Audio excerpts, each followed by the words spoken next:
Welcome to a new episode of Cheaters Always Cheat. Like, subscribe, and share to stay connected. We discovered that we were expecting a boy when my wife was 6 months pregnant.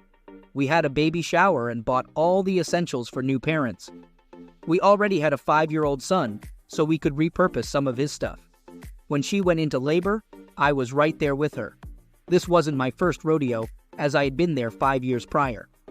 As our 5-year-old matured, I recall having suspicions about whether he was truly mine because he didn't resemble me at all. But when he was born, I was on cloud 9. I had married my soulmate. I'm 29 and she's 27. We hit it off instantly when we met at a park and became best friends. We had been together for 5 years. She got pregnant as soon as we started being close, so the thought of her being unfaithful never crossed my mind. We met each other's families, and she became tight with my siblings. We tied the knot shortly after our son was born. My doubts started creeping in as he got older. He didn't seem to resemble me.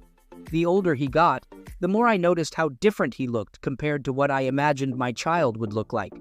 I had nieces and nephews, as did my wife, and I had spent time with them. My son didn't bear any resemblance to anyone from my family.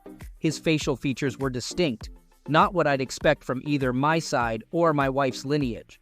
It wasn't glaring enough to send me into a frenzy or make me paranoid, but it was my wife's actions that really started to ring alarm bells. Her whereabouts often didn't match up with what she told me. There were significant gaps in her schedule that she couldn't account for. For instance, one weekday she informed me she'd be home late from work, as she was visiting a friend in the hospital. Usually her work timings allowed her to take over from the babysitter, but on this occasion, I had to leave work early to relieve the babysitter due to her supposed hospital visit. As I was looking after the baby, I casually scrolled through Facebook and stumbled upon the profile of the friend she claimed to be visiting. To my astonishment, this friend had just posted a picture of herself on a family vacation. When my wife returned home, I confronted her about this, and she brushed it off, saying it was an old photo. Her reaction made me suspicious that she was lying. So, I decided to dig a little deeper and reached out to the friend. I shot a message to her friend, wishing her a quick recovery, and she replied with an elaborate story about her illness. Sensing something was off, I decided to check her boyfriend's Facebook profile too. Sure enough, he was also posting about their vacation, which made it clear that my wife had gone to great lengths to get her friend to lie for her. There were numerous other instances like this. She wouldn't let me interact with anyone from her workplace, and I started suspecting infidelity when a close friend of hers accused her of flirting with her boyfriend. When I confronted my wife about this, she brushed it off, saying they had a falling out and her friend was trying to sabotage our marriage. I took her words with a pinch of salt, never fully buying into her story. Her web of lies started to unravel not long after we got married, but I was too smitten to see it. She would profess her love for me whenever her lies were exposed. If I ever caught her in a lie, she'd try to make me feel guilty, accusing me of being too controlling, judgmental, and suffocating. So when she fell pregnant, I thought it would be a new beginning for us. I thought this would be our fresh start. I found myself in the delivery room, eagerly awaiting the arrival of what I believed to be my second biological son, all the while comforting my supposed wife amidst the medical staff prepping for the imminent birth. She was in agony, blaming me for the pain she was enduring. As I stood by her, gripping her hand tightly, whispering words of comfort and reassurance, the room was buzzing with expectancy. I can recall every tick of the clock in that moment, as it marked a more traumatic experience than even the birth of our 5-year-old son. As her contractions grew stronger, and the medical team guided her through the stages of labor, coaching her on breathing techniques and providing support throughout, I remained by her side, hand in hand. I wished I could absorb the pain she was experiencing. As the medical team readied for the final stage of delivery, I braced myself to welcome another son into our world. At last, the moment arrived. Still by her side, I witnessed the climax of months of anticipation and love. I heard the baby's cry before I saw him. When I finally laid eyes on him, I was taken aback because he looked mixed race. All the medical staff, except for the doctor, carried on as if everything was normal. If it hadn't been for the doctor's glance in my direction, I might have thought I was hallucinating. The doctor shot me a look, as if to verify my ethnicity, before quickly regaining his professional demeanor. The baby's racial background was unmistakably different. In that moment, I felt as if my spirit had left my body, frozen in place, while everyone else acted as if my wife had just given birth to a mixed-race baby. I could feel her fingers tightening around my hand, as my world seemed to collapse around me. It wasn't until the medical team had left the room that I was able to regain my composure. I wanted to confront her right then and there, but she was too exhausted and drifting off to sleep. I left the hospital and never returned. Her family assisted her and the baby back home, as I refused to lend a hand and had no intention of sticking around to sign the birth certificate. Now, her family views me as the villain, conveniently overlooking the fact that she was the one who had been unfaithful. Shortly after, I had a DNA test done on my 5-year-old son. The day those test results arrived was the day I filed for separation from my sham of a marriage. She was still recuperating from childbirth when I served her the divorce papers. My mother and sister were staying with us at the time, having helped her from the hospital, and they were present when I handed her the divorce papers. They turned hostile when I served the papers, labeling me a neglectful and irresponsible father. The trio followed me around the house, getting in my personal space, trying to provoke me into a violent reaction. I knew their game plan was to incite me into aggression so they could call the police and use it against me during the divorce proceedings. I didn't fall for their trap. Up until that point, I had been a dedicated father to her son. I loved him wholeheartedly and put more effort into being the father he deserved than she ever did.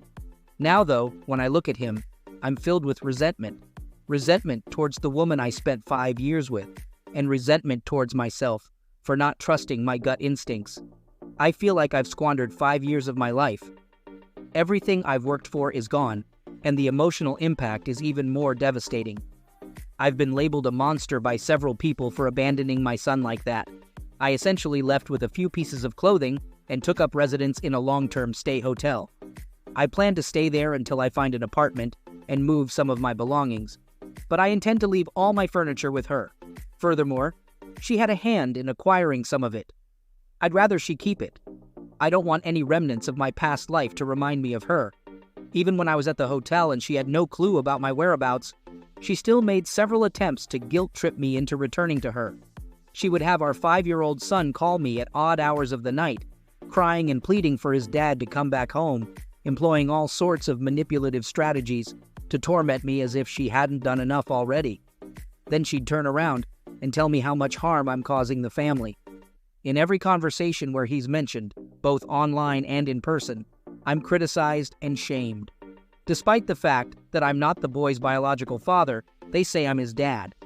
As if her continuous infidelity throughout our marriage wasn't enough, I ended up distancing myself from most of our mutual friends because she used them to gang up on me.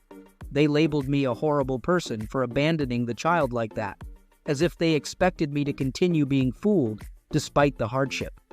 Thankfully, my parents and siblings stood by me. They assured me that they supported whatever decision I made, especially my parents, because they had formed a bond with her son and often babysat for us. I understand how tough it is for them, but any time spent with him just reminds me of her betrayal and how gullible I was. Regrettably, I've come to understand that my feelings didn't matter to some of our closest friends and family members. They believed I should step up for a child who isn't biologically mine. I get it. The boy is innocent, but so am I. The blame rests with his mother, but no one seems to be holding her responsible. All they focus on is how I'm leaving a son, despite DNA evidence proving he's not mine.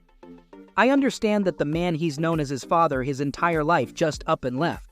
Yet, I'm expected to just swallow it and act like everything's okay. Some friends and family tried to guilt-trip me, suggesting that I never truly loved him or was always looking for an escape route. It's hard to express my emotions in writing, but their accusations that I allowed my intense resentment towards my wife to ruin my 5-year-old son's life makes me feel like they don't see me as a human being. Where does her share of the blame lie? Everyone seems to be handling her with kid gloves. Is anyone going to hold her accountable? I'm expected to play the role of a father to a child that isn't mine and just accept being fooled. Am I supposed to just wait for her to have a third or even a fourth child? When does it end? What about me? I'm a person too. I have feelings too. I experience pain. I feel betrayed. I feel undermined as well. Why should I set aside my own life and feelings? I was never the biological father of the boy. I loved him as if I were, and honestly, I still do. But I would grow to despise and resent him if I had to continue in that role. And I would loathe myself for not taking control of my life. He's not my child, and even though he's innocent, he shouldn't be my responsibility. We all know where the blame lies. For those suggesting I stay in the boy's life and act as his father, that's not realistically feasible. We're getting a divorce, and I'm seeking to disestablish paternity. It seems like you're forgetting that I've been cheated on, lied to, and exploited by a selfish, deceitful woman who has now entangled her children in her web of lies. He's an innocent victim of her actions. However, that can't alter the harsh reality we're in. I don't despise him. I feel immense sadness when I think about his feelings. But when I look at him, all I see are the 5 years of my life filled with lies, the 5 years I was used, and the 5 years of mounting doubts and frustrations with a woman who exploited me.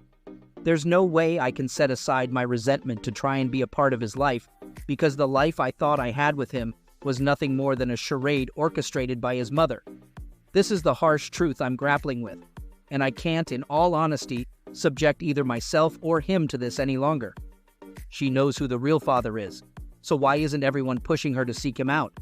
Has everyone lost their minds? This isn't easy for me.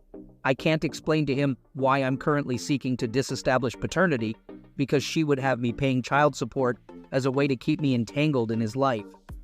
I don't understand why she doesn't want to find his actual father. She's already told me that she'll fight the divorce and put me on child support. She's putting more effort into battling me to stay in the marriage than she did in being a faithful wife. All she had to do was be loyal to me, and she couldn't even manage that. Now, suddenly, it's all my fault. Now she's alleging that I was offensive throughout our marriage. I told her that if I was indeed offensive, then she should do everything in her power to keep her children away from me. But no, she insists that I remain a part of his life. My attorney assures me that I stand a good chance of avoiding child support, as he's handled similar cases in our state. But there's always the risk that things might not go in my favor. Honestly, my main worry isn't about the money. If it were, I'd willingly pay because I still have love for him. But I don't want his mother to weaponize him against me. It's time for me to move forward and begin anew. I've made a massive error, and the time and emotional distress I've experienced are things I can never reclaim. Well, that's a pretty heartbreaking tale. As we're all aware, paternity fraud is alarmingly frequent, and my heart goes out to the original poster. I'm not sure how the disestablishment of paternity will pan out, but from what I understand, the ability to do so without the biological father's consent depends on the laws of the specific jurisdiction and the details of the case. Some jurisdictions might allow paternity disestablishment without the biological father's consent under certain conditions, while others might require his consent or involvement. Most states and countries are shifting towards prioritizing the child's welfare over the rights of the legal father, thereby fostering more paternity fraud. The well-being of the man is not a concern for the state. This disregard for men's welfare is contributing to a high rate of self-harm, as men are seen as disposable by the state. Men are often seen as nothing more than tax contributors and soldiers. Remember that scene in Titanic where it's women and children first? That's a perfect metaphor for family court. In family court, men are held responsible for decisions they had no part in making. A few years back, I recall hearing news that France had banned paternity tests 15 years prior. If French customs intercepts DNA samples or results in the mail, the person responsible could theoretically face up to a year in jail and a 15,000 euros fine. The French Council of States defended the law, stating it didn't want to disturb the French system of affiliation and that the law's purpose was to maintain family peace. But how can there be peace in a family when the wife is engaging in extramarital affairs? That's a dystopian society that expects men to accept being deceived. And I firmly believe that no man should be forced to raise a child that isn't his. Just as the wife had the choice to be unfaithful, the husband should have the choice to leave if the child isn't his. I'd love to hear your thoughts on this story. Don't forget to hit